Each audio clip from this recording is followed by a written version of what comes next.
Assalamualaikum warahmatullahi wabarakatuh. Waalaikumsalam warahmatullahi wabarakatuh. Alhamdulillahirabbil alamin. Asyhadu alla ilaha illallah wa asyhadu anna Muhammadan abduhu wa rasuluh. Allahumma shalli ala sayyidina Muhammad wa ala ali sayyidina Muhammad. Subhanaka la ilma lana illa ma 'allamtana innaka antal alimul hakim. Rabbis shrah li sadri wa yassir li amri wahlul 'uqdatam min lisani yafqahu qawli. Amma ba'd. Kita bersyukur kepada Allah, Bapak Ibu sedaya masih diberi kesempatan umur dan bisa berkumpul kembali, insya Allah mudah-mudahan menjadi kajian yang dirahmati oleh Allah Subhanahu wa Ta'ala. Sekali lagi sholawat dan salam kita sampaikan kepada junjungan kita Nabi Agung Muhammad Sallallahu Alaihi Wasallam. Mudah-mudahan dengan lisan kita dimudahkan untuk bersolawat, kita mendapatkan kebaikan yang banyak insya Allah di sisi Allah.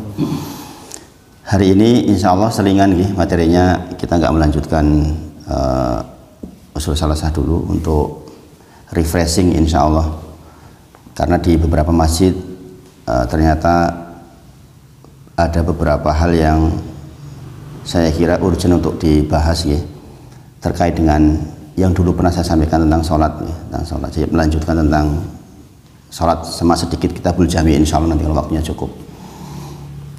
Pertanyaannya adalah kapan seorang makmum membaca Al-Fatihah? Ini juga saya sampaikan di Miftahul Jannah kemarin. Kapan seorang makmum membaca Al-Fatihah di dalam sholat berjamaah?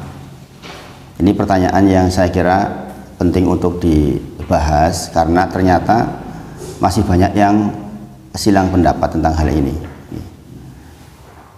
Dengan sebagai makmum itu kapan toh membaca Al-Fatihah? Karena ada beberapa dalil yang hadir yang kesannya itu bertentangan secara zahir. Secara letterlex hadisnya atau perintahnya atau nasnya itu kayaknya kok bertentangan.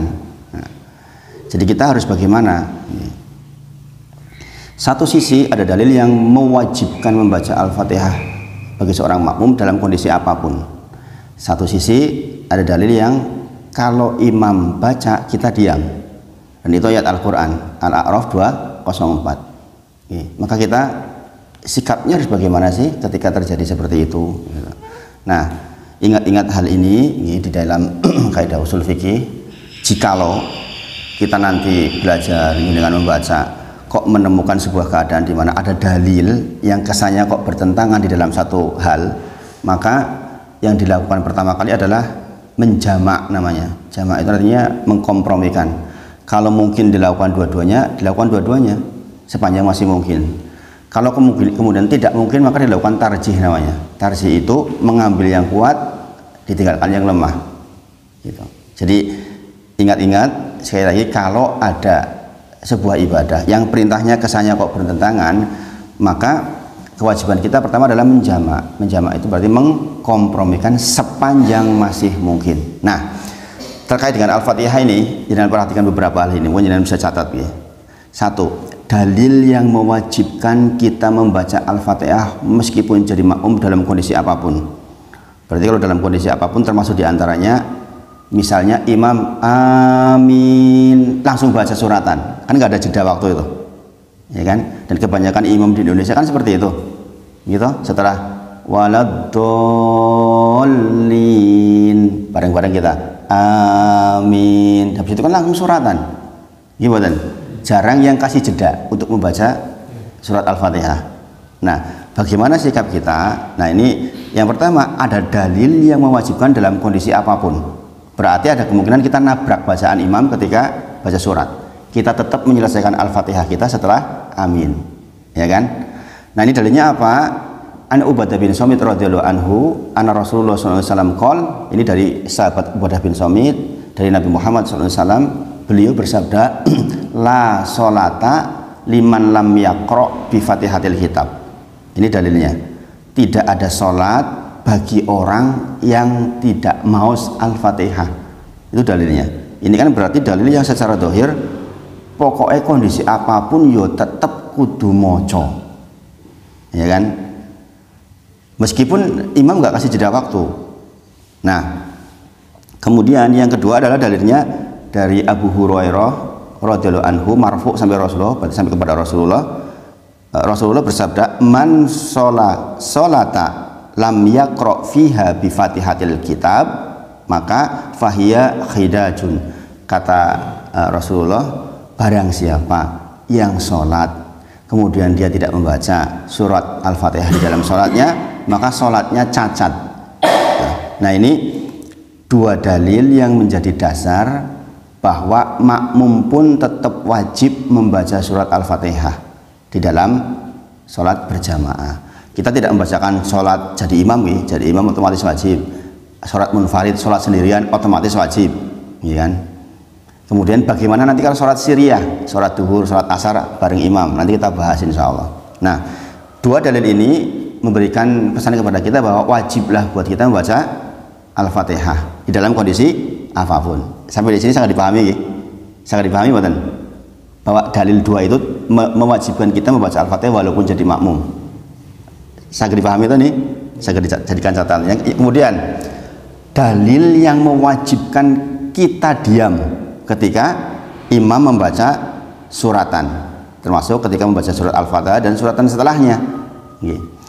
Yang pertama adalah Quran surat Al-A'raf ayat 204. Nanti dengan di rumah bisa buka lagi.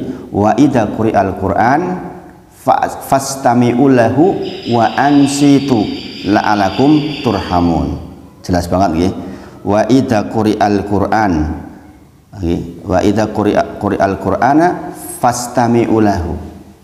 Jikalau dibacakan Quran, maka fastami'u lahu, dengarkanlah, fa'ansitu, diamlah, itu bahasanya dalam Al-Qur'an ya. La'alakum turhamun, agar engkau mendapatkan rahmat. Berarti ini kan perintah. Ketika imam membaca surat Al-Fatihah, wajiblah buat kita diam. Perintahnya langsung dari Allah ini Subhanahu wa ta'ala. Berarti secara asal hukum terlarang jikalau ada seseorang membaca Al-Quran kok kita nggak mendengarkan, kita tidak diam, itu nggak boleh ya kan, karena ini amr, perintah kan. Fastami'u lahu, dengarkanlah, wa ansitu, diamlah, begitu bahasanya. Itu dalil pertama yang menjadikan sebagian ulama berpendapat bahwa tidak perlu baca Al-Fatihah bagi makmum itu. Kemudian dalil yang kedua tentang tidak membaca Al-Fatihah di belakang imam. Ini dari sahabat menceritakan tentang apa yang disampaikan oleh Abu Hurairah radhiyallahu anhu, berkata, "Shalat Nabiyyu sallallahu alaihi wasallam bi ashabihi sholatan nadhunu annahu subuhu." Suatu ketika Abu Hurairah bercerita tentang sebuah sholat bersama Nabi, bersama para sahabat, yang dia mengira itu sholatnya adalah sholat subuh. Ini yang menceritakan sahabat yang lain, makanya dikatakan dia mengira sholatnya sholat subuh. Faqala, kemudian Rasulullah bersabda, hal qara'a minkum min ahadin, sopo iki mau sing maca Quran bareng aku waktu saya jadi imam tadi. Rasulullah ngimami, Rasulullah mendengar ada orang yang membaca suratan di belakang Rasulullah, maka Rasulullah bertanya, siapa sih mau barengi aku waktu saya ngimami? Maka kemudian kola anak gitu, orang ada yang menjawab, saya ya Rasulullah, saya. Maka Rasulullah mengatakan, inni aqulu mali anazza'ul Quran, mengapa engkau menyaingi aku membaca Al-Quran? Ngopo kok tidak bareng-barengnya aku mau baca Quran? Itu petunjuk bahwa tidak bolehnya makmum membaca sementara imam membaca. Ini dalil yang kedua. Nanti setelah kita baca dalil ini semua dengan paham, kita akan mengambil kesimpulan hukum sehingga kita punya sikap harus bagaimana. Tapi kita kan seperti ini jadi bisa menghargai yang lain. Misalnya ada orang kok ramoco Al-Fatihah ketika jadi makmum, ada dalilnya. Sementara ketika ada orang yang membaca Al-Fatihah juga ada dalilnya. Itu maksudnya. Inilah pentingnya kita membahas tentang kaidah fikih supaya luas, longgar. Hadis yang ketiga atau dalil yang ketiga tentang tidak perlunya kita membaca Al-Fatihah di dalam sholat kita. Sekali lagi ini belum kesimpulan, ini baru menyampaikan dalil-dalilnya. Man kana lahu imamun, barang siapa yang punya imam, ini dalilnya lemah ini, tapi dipakai. Man kana lahu imamun, barang siapa yang punya imam, fakiraatul imami, maka bacaan imam lahu qiraatun, maka bacaan imam adalah bacaan dia. Berarti bacaan dia sudah diwakili oleh imam. Ini kan juga jelas banget. Mangkana lahu imamun sing sinten kemawon gadah imam, fakiraatul imami, maka bacaan imam adalah lahu qiraatun, adalah bacaan dia. Ini menjadi dalil bahwa ya sudah dengerin sampai selesai gitu. Nah, ini yang ketiga. Yang dalil yang tidak itu malah banyak. Kemudian yang keempat, di dalam sholat itu Bapak Ibu sedaya, kita itu disuruh yang namanya iktimam. Iktimam itu kita mengikuti secara sempurna imam, sama istimam, mengikuti secara sempurna imam kita, mendengar secara sempurna imam kita. Jadi kan di dalam sholat kan ada dua hal ya, ada ucapan, ada gerakan. Maka kita diwajibkan untuk mengikuti secara sempurna gerakannya dan mendengarkan secara sempurna apa yang dibaca oleh imam. Berarti nek mendengarkan secara sempurna mungkin nggak kita sambil baca, kan nggak mungkin, gitu. Maka Rasulullah bersabda, innamal ju'ilal imamu liyutamma bihi, gitu. Hanyalah ditunjuk seorang imam, atau tidaklah ditunjuk seorang imam kecuali untuk diikuti. Jadi kalau jenengan sudah punya imam, memang kewajiban kita mengikuti. Maka Rasulullah menyampaikan faida kabaro fakabbiru. Jikalau imam bertakbir, maka bertakbirlah. Ini juga sekaligus dalil tidak bolehnya kita mendahului imam. Ini bahaya kalau kebetulan imamnya sesepuan yang lambat gerakannya. Allahu Akbar baru turun. Pernah nggak lihat seperti itu? Pernah toh? Ini kan bahaya nih. Kita tuh nggak boleh mendahului imam. Tapi imamnya memberikan kode, apalagi kalau di belakang sana ya nggak lihat. Allahu Akbar, udah turun, udah medun kono. Baru imamnya Sami Allahu liman hamidah, nembe munggah. Nah, ini masalah. Padahal perintahnya faida kabaro fakabbiru. Jika imam bertakbir Allahu Akbar, baru kita Allahu Akbar. Nggak boleh membarengi apa? Mendahului. Kemudian wa idza raka'a farka'u. Jikalau imam ruku Allahu Akbar, baru ya kita ruku, gitu. Kemudian wa idza rafa'a farfa'u. Jikalau dia bangkit iktidal, maka kemudian baru kita bangkit iktidal. Jangan sampai mendahului. Makanya ini saya sering perhatikan karena saya jarang sholat di soft belakang, kan seperti soft awal. Kalau misalnya saya di masjid, itu kan sering terjadi di beberapa masjid mengalami yang seperti itu. Wah, ini sudah medul iki makmumnya. Nanti juga ada sikap bagaimana jika terjadi seperti itu. Cara menyikapinya banyak sekali. Makanya belajar fikih sholat itu sebenarnya sangat luas, sangat luas. Kemudian wa idza qala sami Allahu liman hamidah faqulu rabbana walakal hamd. Jika imam mengatakan sami Allahu liman hamidah, kita katakan rabbana walakal hamd. Ada beberapa redaksi nggih. Ada yang diteruskan dengan rabbana walakal hamdu dan seterusnya, ada rabbana walakal hamdan katsiran barakan fi kama yuhibbu rabbuka wa yarda, juga ada yang seperti itu. Ada beberapa redaksi. Yang disebutkan di sini adalah rabbana walakal hamd, itu cukup. Kemudian wa idza sajada fasjudu. Ini juga sekali lagi jangan mendahului sujud. Allahu Akbar medun set. Kitanya sudah turun. Ini jadi masalah itu. Kemudian pada hadis Abu Musa dikatakan fa idza qara'a fa ansitu. Jikalau imam membaca, diamlah, gitu. Nah, ini dalil yang keempat. Bayangkan dari apa yang sudah saya baca, ini kan terjadi sebuah keadaan di mana satu sisi kita diwajibkan membaca Al-Fatihah karena Al-Fatihah itu rukun sholat, gitu. Dan dikatakan la sholata liman lam yaqra' bi Fatihatil kitab, tidak ada sholat, dianggap sholat bagi orang yang tidak membaca Al-Fatihah. Lantas kita bagaimana sikapnya? Itu. Nah, kita itu bukan orang yang punya otoritas untuk ijtihad. Kita itu cuma tholabul ilmi. Kita itu hanya pelajar. Maka kewajiban kita adalah mengambil pendapat para ulama-ulama besar kita. Makanya Bapak Ibu sedaya, Imam Syafi'i rahimahullah ta'ala itu pernah mengatakan begini, saya menjadikan antara aku dan api neraka Imam Malik. Jangan paham gak maksud kata-kata itu? Saya, kata Imam Syafi'i loh ini. Imam Syafi'i kan gurunya, Imam Syafi'i muridnya Imam Malik rahimahullah ta'ala. Ingat ya, Imam Syafi'i adalah murid langsungnya Imam Malik rahimahullah ta'ala. Ini Imam Madzhab, ini Imam Madzhab. Dia mengatakan saya menjadikan antara aku, kata Imam Syafi'i, dengan api neraka itu Imam Malik. Maksudnya apa? Nek salah pendapat saya bersandar ke Imam Malik. Imam Malik yang akan memberikan hujah. Ya Allah dulu yang ngajar dia saya. Paham nggih? Maka kita akan mengambil nih sebuah keadaan di mana saya harus bersikap bagaimana nih, mau copora. Maka kita jadikan para ulama kita orang-orang yang punya otoritas untuk ijtihad, yang bisa memberikan hukum-hukum menjadi hujah buat kita. Suatu ketika nanti misalnya ternyata yang kita pilih salah, maka kita katakan, ya Allah saya dulu meniru beliau ini loh, ya kan? Dengan dalil yang ada pengambilannya. Paham nggih? Karena nanti kita akan dihisab, khususnya sholat itu dihisab pertama, sebelum dihisab yang lain-lain kita dihisab dulu sholat kita. Maka sholat kita pastikan benar, jangan sampai tidak benar. Sebagaimana saya sampaikan di minggu sebelumnya ini tentang perkataan siapa namanya Ibnul Qayyim Al-Jauziyah, beliau mengatakan tentang hal yang sangat penting. Kata beliau, lil abdi baina yadayhi lahi mauqifan. Orang itu akan berhadapan dengan Tuhannya di dalam dua keadaan. Jadi kita itu akan berhadapan dengan Allah langsung itu dalam dua keadaan.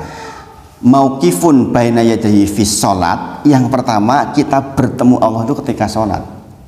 Masuk akal nggak kita sholat nggak apa namanya khusyuk?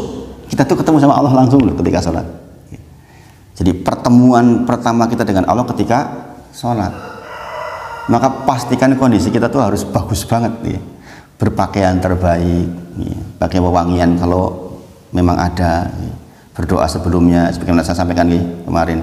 Berangkat ke masjid sudah berdoa, udah diamalkan belum? Allahumma ja'al fi qalbi nuron wa fi lisani nuron wa fi basari nuron wa fi sam'i nuron dan seterusnya.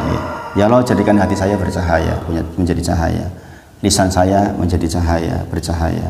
Kemudian apa namanya, pendengaran saya juga diliputi cahaya, penglihatan saya diliputi cahaya. Karena sholat itu cahaya, sholat itu nuron. Maka dikatakan mauqifun baina yadayhi fi sholat wa mauqifun baina yadayhi yauma liqaihi. Nanti kita akan ketemu Allah lagi itu ketika dihisab.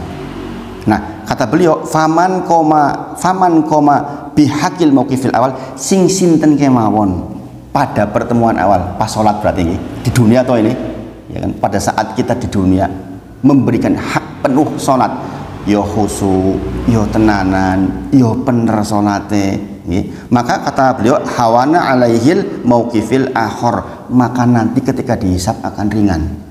Paham maksudnya? Berarti mengusahakan sholat kita mendapatkan kesempurnaan itu penting banget. Pertemuan kedua nanti itu tergantung pertemuan sekarang. Nek jenengan bener pertemuannya dengan Allah sekarang ini, yaitu ketika sholat, maka nanti akan mudah. Pantaslah sholat itu menjadi ibadah yang kali pertama dihisab. Bayangin. Dan ini adalah tiang agama. Saya pernah sampaikan ke jenengan bahwa orang merobohkan masjid kita pasti marah. Gini mau sampai kita bela-bela untuk bela Islam dan lain sebagainya. Pernah nggak kepikir kita marah sama orang yang nggak sholat? Sholat itu tiang agama loh. Nek jenenge tiangnya orang dia tinggal ini kepripun rubuh untuk agama. Nah ini kadang-kadang banyak orang yang lupa hal-hal seperti ini.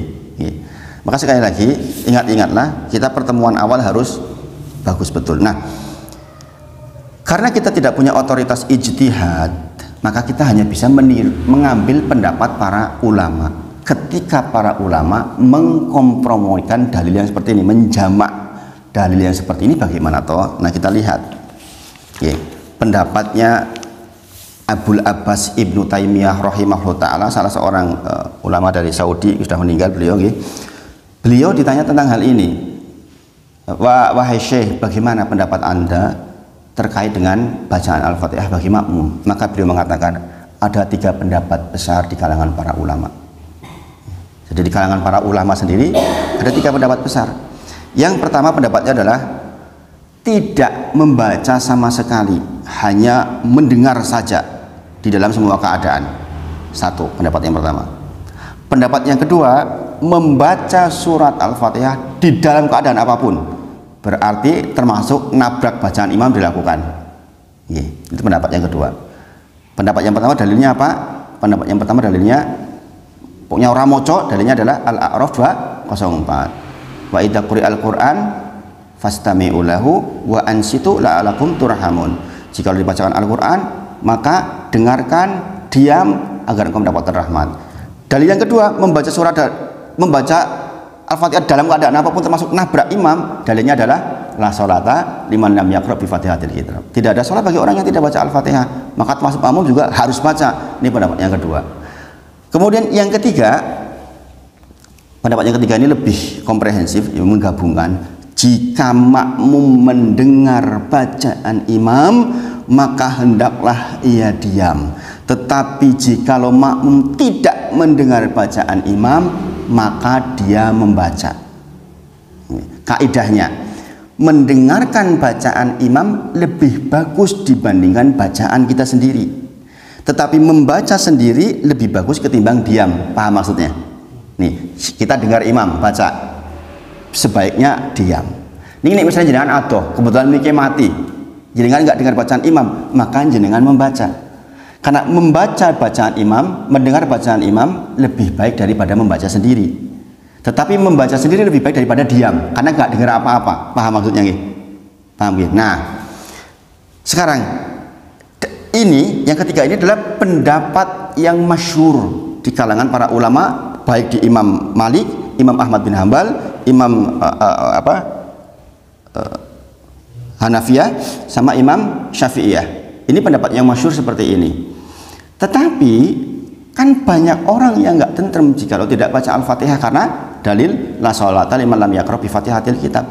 Maka sebenarnya yang paling bijaksana adalah, sebenarnya paling bijaksana ini, imam itu kasih jeda waktu antara amin dan kasih jeda waktu. Tetapi kadang-kadang kalau dikasih jeda juga orang bingung ini mau ngapain gitu, karena nggak tahu kok suwi banget imam lagi lali apa mau coba gitu. Kadang-kadang malah terlintas pikiran seperti itu. Amin, kita kasih jeda masalah. Alhamdulillahirabbil alamin arrahmanir rahim maliki yaumiddin iyyaka na'budu wa iyyaka nasta'in ihdinas siratal mustaqim siratal ladzina an'amta 'alaihim ghairil maghdubi 'alaihim. Sudah, segitu kan agak panjang itu. Kalau kita diem aja, tata iki imam ngopo to. Sebenarnya salat Jumat ya, salat pengen mulai gitu. Ya kan? Nah, ini kan jadi masalah. Nah, maka kita bagi yang terpaksa masih mau membaca ya, Al-Fatihah, maka termasuk saya ini, saya termasuk yang mempraktekkan, saya tetap baca ya. Saya begitu imam selesai, saya baca, tak selesaikan nabrak bacaan suratan. Kenapa? Kalau saya mendengar Al-Fatihah itu kan rukun dan jelas banget perintahnya. Nah, tetapi suratan kan masuk di dalam sunnah, ya kan? Ini orang-orang pun rapopo gitu misalnya. Makanya saya mengambil mengambil praktek yang seperti itu, dan ini pun ada panduannya dari para ulama, ya. Dari Syekh Muhammad Shalih Al Fauzan rahimahullah taala, hafizahullah taala, beliau mengatakan mengambil pendapat bahwa seperti yang saya pakai itu, ya. Yang penting yang saya pakai, jadi pokoknya tetap mau coba Al-Fatihah walaupun kita harus nabrak suratan pendek. Ini sebagian ulama ada yang berpendapat haram itu dilakukan. Tapi yang masyhur itu makruh. Jadi kalaulah pun saya melakukan salah, itu makruh maksudnya. Maka kita lihat ya, bagaimana ketika imam membaca samar-samar salat zuhur, salat asar. Salat zuhur, salat asar. Apakah wajib buat kita membaca Al-Fatihah? Ternyata menurut pendapat yang masyhur itu sampai derajat sunnah. Dalilnya apa? Kita sudah punya imam. Jadi dalilnya adalah sampai derajat sunnah. Kemudian bagaimana kalau imam jahar keras? Alhamdulillahirabbil alamin. Apakah kalau kita maksa moco seperti saya tadi termasuk diharamkan? Maka memang ada dua pendapat. Yang satu mengatakan haram hukumnya dengan dalil tadi wa idza quri'al Qur'an fastami'u lahu wa ansitu. Nek diwaca Quran perintah dari Allah langsung ini. Al-A'raf 204. Nek diwaca Al-Qur'an menengo. Dengarkan kan gitu. Tetapi yang masyhur pendapat ini sampai derajat makruh. Tidak sampai haram. Adapun ulama yang mengharamkan diantaranya adalah Abu Abdillah bin Hamid dalam madhab Hambali. Itu mengatakan haram. Tapi sekali lagi pendapat yang masyhur itu sampai derajat makruh saja. Makruh saja. Maka Ibnu Taimiyah rahimahullah menyampaikan kesimpulannya pokok menurut dia nih, nek imam moco yo awake dhewe menang. Kita baru membaca ketika imam tidak membaca. Berarti ada kemungkinan tidak membaca Al-Fatihah kalau imamnya tidak kasih jeda, ya enggak? Kalaupun jenengan melakukan ini cukup karena kita punya sandaran. Bila jenengan, wah imamnya bacaannya bagus banget, insya Allah. Ini hafid Quran 30 juz. Jenengan tentrem mewakilkan bacaannya ke dia, insya Allah juga ada ulama yang pakai, banyak ulama yang pakai itu. Saya pun kadang-kadang praktek demikian. Kalau saya tahu persis di depan saya bacaannya memang clear, bagus, apalagi saya tahu dia hafid 30 juz, saya cenderung diam total. Tetapi karena kebetulan sedikit banyak saya juga belajar tajwid, saya belajar bacaan Al-Quran, tahu hukum-hukumnya, maka kalau yang baca Al-Quran berantakan, lah wajiblah buat saya untuk membaca. Dan kebanyakan di Indonesia masjid-masjid imamnya masih berantakan. Maka nanti kita akan bahas juga tentang lahan. Lahan itu bacaan Al-Quran yang sampai derajat mengubah makna, dan itu batal sholat. Batal sholat bagi siapa? Bagi qori. Qori itu artinya gini, bagi orang yang sudah bisa baca Al-Fatihah benar, kok jenengan berimam kepada orang yang bacanya benar, itu nggak sah sholatnya, Bapak Ibu Sedoyo. Jenengan sudah bisa baca Al-Fatihah benar, semua hukumnya dipenuhi. Alhamdulillahi Rabbil Alamin, tasdidnya nggak hilang. Iyyaka na'budu wa iyyaka nasta'in. Di antara lahan adalah menghilangkan huruf. Tasdid itu kan berarti 2 huruf. Iya, berarti ya-nya 2 kan. Kalau dibacanya iyyaka na'budu itu kan hilang 1 huruf. Itu lahan. Itu bisa merubah makna. Kalau sampai derajat merubah makna, maka batal sholat kita. Kalau kita termasuk orang yang sudah bisa baca Quran dengan benar, khususnya Al-Fatihah. Kok jenengan mendengar imam yang bacaannya total keliru, maka jenengan sebenarnya harus mengulang sholat. Nah ini bayangkan betapa pentingnya kita belajar. Itulah Bapak Ibu Sedoyo, saya itu memperjuangkan walaupun mungkin dianggap kecil. Saya ingin seluruh anak-anak saya itu hafid Quran, khususnya yang laki-laki. Karena apa? Sesungguhnya di Indonesia itu sangat berkebutuhan dengan anak-anak penghafal Quran, agar nanti di masa depan masjid-masjid itu yang imami mereka, supaya kita di belakang itu tentrem. Makanya di negara tetangga kita Malaysia, imam musola saja digaji oleh pemerintah. Imam musola itu digaji oleh pemerintah. Teman-temannya Amar misalnya tahun lalu aja ada sekitar 3-4 orang yang berangkat ke Uni Emirat Arab, berarti Arab Saudi sekitarnya, Timur Tengah. Ada yang ke Abu Dhabi, ada yang ke mana. Tahun kemarin itu kalau nggak salah ada 116 orang dari Indonesia untuk ngimam di sana, dibayar oleh depaknya. Nggak sedikit bayarnya, lumayan loh itu. Ada yang 20 juta, ada yang 30 juta. Musolanya saja gaji 15 di sana itu, hanya untuk imami. Karena apa? Saking pentingnya peran imam. Ini bukan persoalan main-main, ini ibadah yang kita akan dihisab kali pertama. Maka sebenarnya kita jenengan yang sudah belajar seperti ini, berdoa kepada Allah, mohon agar nggak usah berpikir jauh-jauh ke masjid-masjid lain, memperbaiki masjid sendiri, step by step. Dengan mengirim anak ke pondok dengan harapan nanti ketika kita sudah meninggal, masjid ini Al-Fajar akan diimami oleh orang yang benar bacaannya. Itu penting banget. Perkara mau terjadinya kapan terserah Allah Subhanahu wa taala. Yang penting kita sudah punya peran untuk ikut-ikutan memperbaiki, itu maksudnya. Jangan mungkin berpikir mungkin di generasi anak saya atau generasi cucu saya, yang penting saya sudah niat, ya Allah, mudah-mudahan sepeninggal saya atau syukur-syukur saya masih hidup, masjid ini sudah benar catatan sholatnya. Ini penting sekali.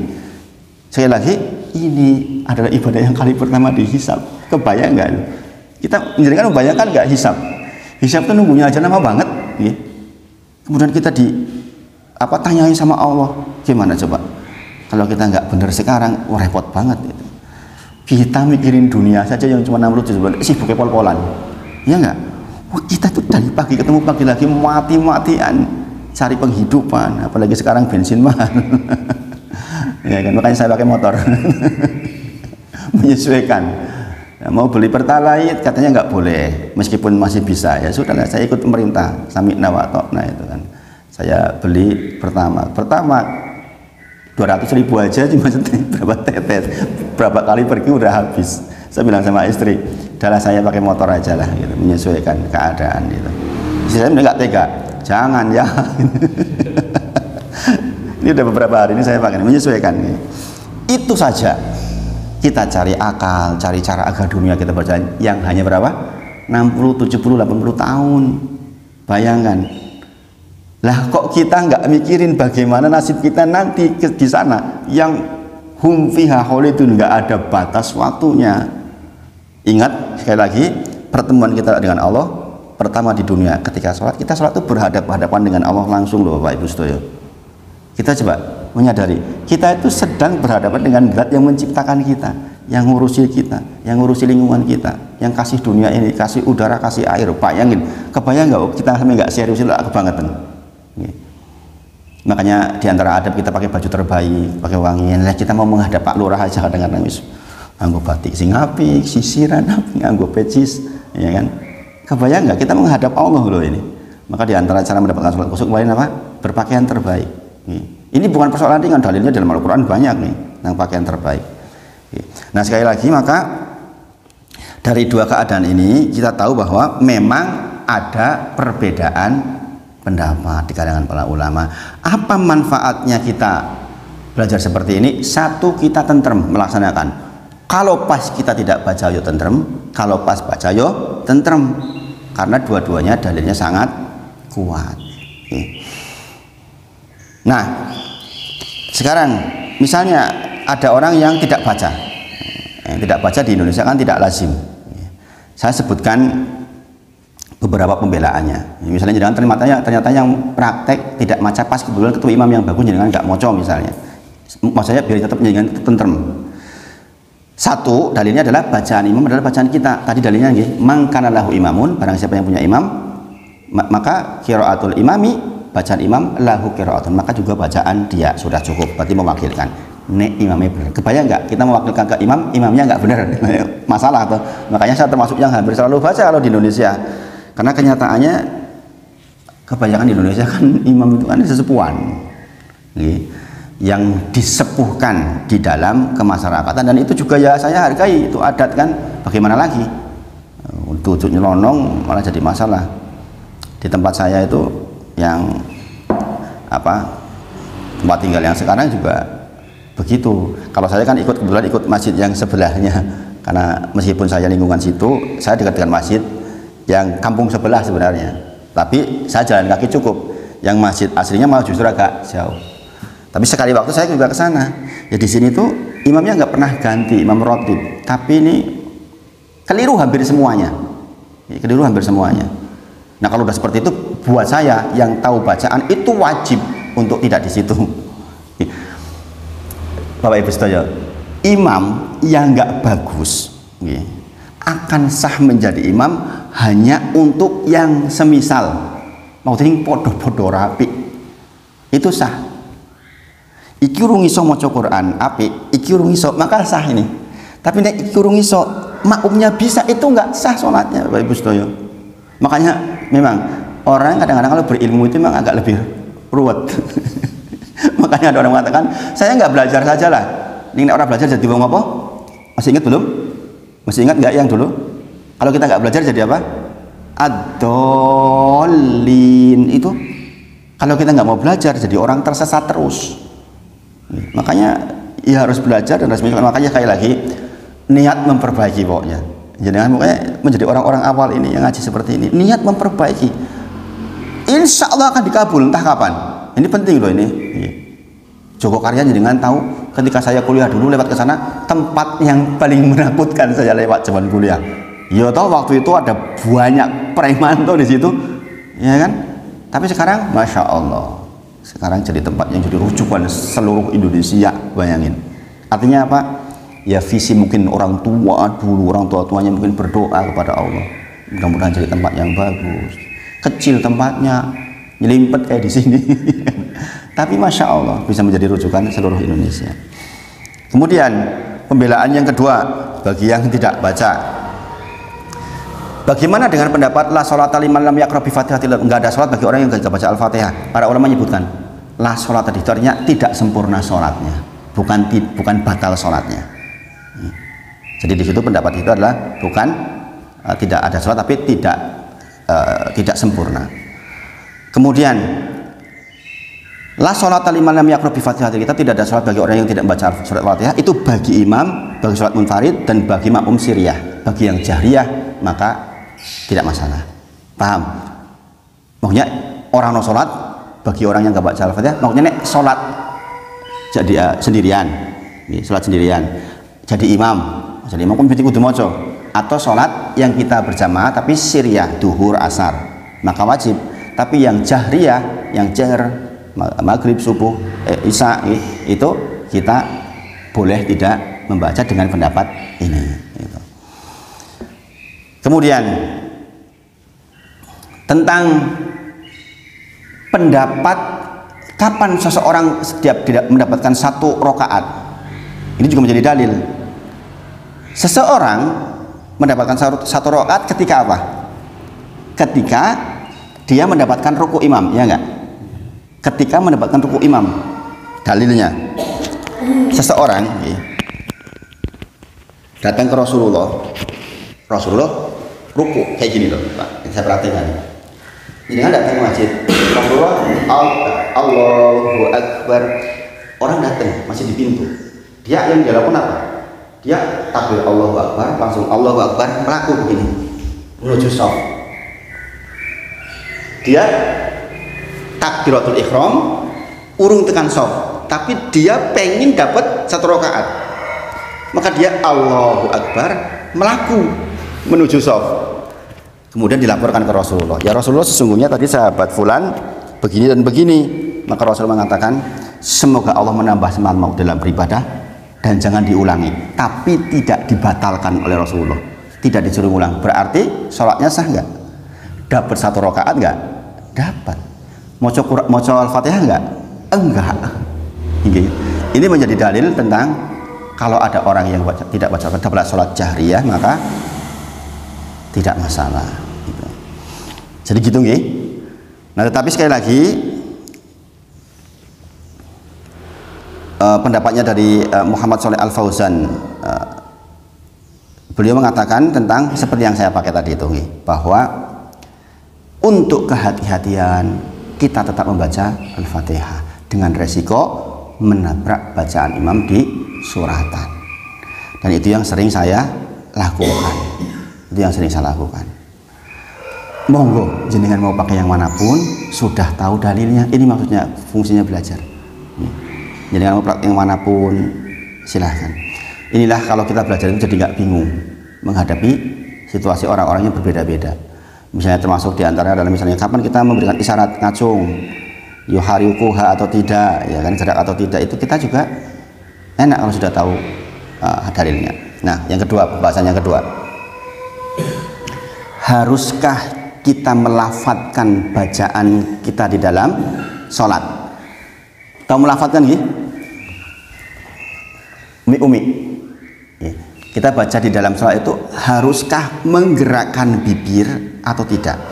Ini juga pertanyaan di salah satu masjid, karena takbirnya melihat banyak jamaah yang ketika sholat sunat Allahu Akbar anang wae. Sepengetahuan jenengan, haruskah umi atau tidak? Harus umi. Maka betul harus umi. Jadi pertanyaan ini dijawab dengan definisi sholat. Sholat secara hukum fikih artinya, kalau jangan ditanya sholat ki opo to Mas, secara fikih maka sholat adalah ibadah yang dimulai dengan takbiratul ihram, diakhiri dengan salam, dan dipenuhi rukun-rukunnya, itu sholat. Ini kalau sholat musuh banget takutnya sholat ki opo to Mas? Sholat itu adalah ibadah yang dimulai dengan takbiratul ihram, diakhiri dengan salam, dipenuhi rukun-rukunnya. Nah sekarang ibadah apa yang dimaksud? Kan tadi kan sholat adalah ibadah apa yang dimaksud? Aqwal wal af'al. Aqwal itu perkataan, af'al itu perbuatan gerakan, gitu. Takbiratul ihram adalah perkataan. Kita berdiri adalah af'al, perbuatan. Nah, tidak mungkin terwujud perkataan kecuali menggerakkan lisan kita. Saya dipahami ya? Saya mengatakan ya, Pak Supri sedang mengatakan sesuatu. Kemudian dengan melihat ke Pak Supri, Pak Supri ini meneng wae. Kira-kira dengan tahu yang dikatakan? Nggak ngerti ya? Meneng wae kok ngomong apa Pak Supri gitu kan? Gini Bang ya? Maka sebuah perkataan akan terwujud jikalau ada gerakan.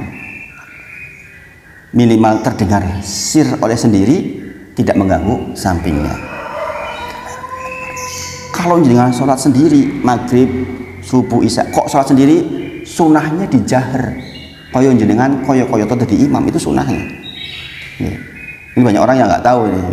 Karena apa? Kebutuhan kita terhadap tadabbur ayat itu lebih utama kalau sendirian. Sendirian kan kalau ada imam kan kita tinggalin imam. Kalau sendirian maka akan mentadabburi ayat itu jika kita baca dengan jahar. Maka sekali lagi tidaklah dikatakan seseorang membaca berkata-kata yang itu adalah ibadah di dalam sholat kecuali dia menggerakkan lidah, menggerakkan bibir. Bahkan dikatakan oleh Imam Nawawi rahimahullah ta'ala di dalam Al-Majmu', orang yang sholat sendirian seperti imam dalam hal kebutuhan kepada mengeraskan suara untuk tadabbur. Maka disunahkan baginya juga mengeraskan bacaan surat seperti imam, bahkan lebih berhak dikarenakan dia lebih bisa merenungi terhadap apa yang dia baca. Meneng wae. Itu waridat nanti yang muncul, namanya waridat. Waridat itu setan masuk. Oh, suara kalau apa bae mlebu ini gitu. Maka di antara caranya menekan untuk tidak ada waridat adalah dengan membacanya. Syekh Abdul Aziz bin Baz rahimahullah ta'ala ditanya tentang mengeraskan suara saat sholat sendiri. Kata beliau, hal ini disyariatkan sebagaimana imam, ini adalah sunnah, tetapi tidak sampai mengganggu orang yang ada di sekitar dia, baik yang sedang sholat, sedang zikir ataupun sedang tidur. Jadi moco nih ngajung hati, kadang-kadang ada yang kayak gitu kan. Ada itu yang jadi makmum sampai level imam aja dengar gitu. Saya juga sering begitu dengar, dan ini orangnya nggak bisa dirubah, diberitahu juga nggak mau gitu. Saya kan harus kedengeran kayak gitu, itu sampai mengganggu itu. Kemudian berkata Abu Qatadah, ini wafat tahun 118 Hijriah, barang siapa sholat maghrib kemudian membaca siriyah tidak dikeraskan suara, memperdagangkan cuma di sini pun itu pun sah. Meskipun kebutuhan kita dijahar lebih keras itu lebih bagus, tetapi kalaupun hanya maghrib konjengannya sir itu juga sah. Kemudian perkataan dari Imam Malik nih. Jadi kan tahu Imam Malik nih, Imam Malik itu gurunya Imam Syafi'i. Bagaimana saya sampaikan, Imam Syafi'i itu pulang dari masjid menuju ke rumah itu ditutup. Kenapa? Setiap kata-kata yang didengar diingat, nggak bisa lupa. Gak kayak kita. Kita ngomong tadi udah lupa. Makanya dia tuh hadis di kepalanya tuh banyaknya kayak mana tuh. Setiap yang didengar tercatat di otaknya, nggak bisa lupa. Makanya dia untuk menghindari hal yang buruk, kalau pulang dari masjid tutup. Gitu.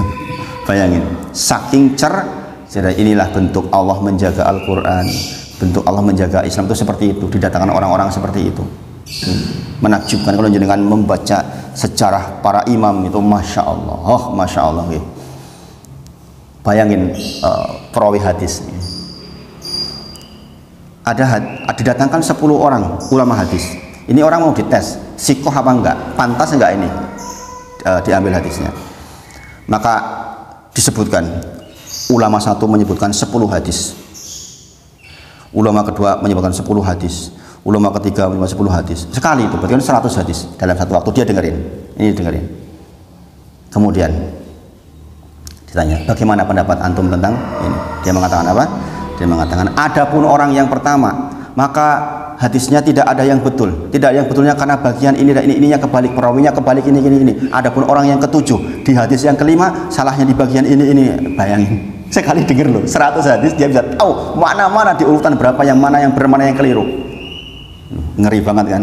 Itulah cara Allah menjaga agama ini. Makanya zaman sekarang itu enak sekali, tinggal buka Google, dilihat, dibaca, namanya sudah ada itu gitu. Ininya untuk mikir yang lain kan.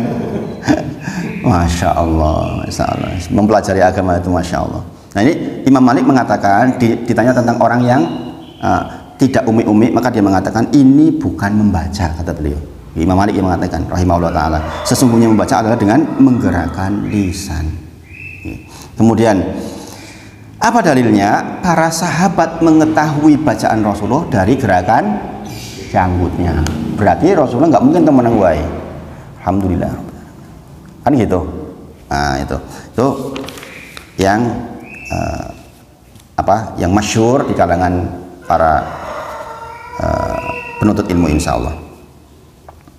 Kemudian ini panjang banget waktunya, subuhnya sekarang sampai jam 10 udah sini udah telat ya. Saya tambah sedikit. Kapan kita memberikan isyarat telunjuk? Ini akan sering terjadi perdebatan, meskipun ini dalilnya sunnah. Kapan kita memberikan isyarat telunjuk? Ada banyak pendapat, ada yang dari mulai at-tahiyat, ada yang asyhadu alla ilaha illallah dari la-nya, ada yang dari asyhadu alla, ada yang dari illallah, ya kan? Ada yang dari awal at-tahiyat, kemudian nanti pas Allahumma yuharrikuha digerakkan, ya kan? Ada yang asyhadu alla ilaha illallah tidak yuharrikuha, tidak digerakkan, kan gitu. Ini dalilnya semuanya hadir, ada. Apa pentingnya kita belajar ini? Supaya kalau ada yang mempraktekkan yang lain nggak keganggu. Ini ngopo tuh tek. Jangan lagi kok jenengan. Saya yang sudah belajar saja, Bapak Ibu, saya udah belajar loh ini, ngerti loh dalilnya. Saja kalau ada orang di samping saya begini-begini, saya keganggu. Sejujurnya seperti itu.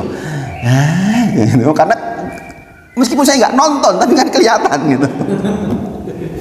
Astagfirullahaladzim. Saya udah ngerti dalilnya loh itu. Saja ada memang pendapat yang yuharrikuha ketika di dalam bagian doa Allahumma sholli ala sayyidina Muhammad, maka digerakkan, ya kan? Ada yang memberikan isyarat illallah, tulisan Allah begini.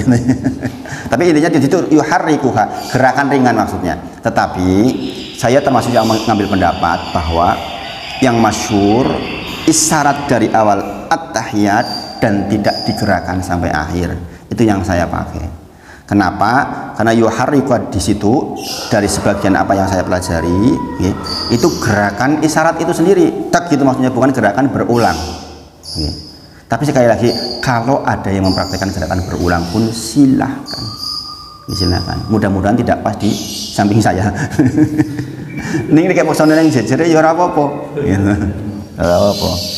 Jadi kalau jenengan praktek yang ada gerakannya juga ada dalilnya. Tapi saya termasuk yang praktek tidak menggerakkan.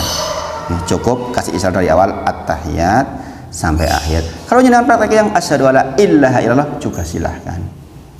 Atau dari pokoknya semuanya itu ada dalil. Wong sepanjang kita sudah kasih isyarat itu sudah sunnah dimanapun. Jadi kan menggerakkan dimanapun sebenarnya sudah memenuhi isyarat sunnah. Gitu. Jadi hal ini tidak perlu menjadikan persoalan untuk masalah yang seperti ini. Karena semuanya itu ada dalil pendukungnya. Contohnya dari Abdullah bin Umar, apabila duduk di dalam sholat, meletakkan kedua tangannya di atas lututnya dan memberi isyarat dengan jarinya dan menjadikan pandangannya mengikuti jari tersebut. At-tahiyat, sini pandangannya, ya kan?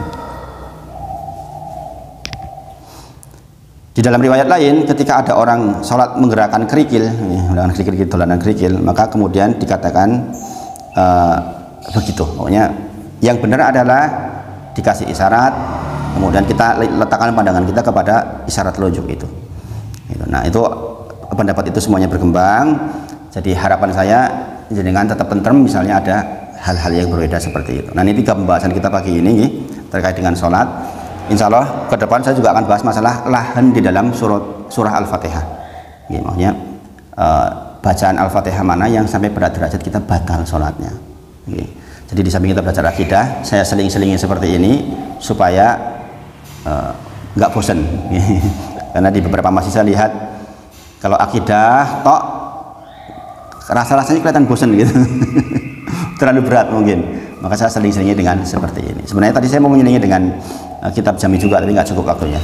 Nah, saya kira mungkin itu yang dibahas pagi ini. Mudah-mudahan bermanfaat. Kita akhiri dengan kafaratul majelis. Subhanakallahumma wa bihamdika asyhadu alla ilaha illa anta astaghfiruka wa atubu ilaik. Wa akhiru da'wana alhamdulillahirabbil alamin. Assalamualaikum warahmatullahi wabarakatuh. Saya kembalikan ke pembawa acara, monggo.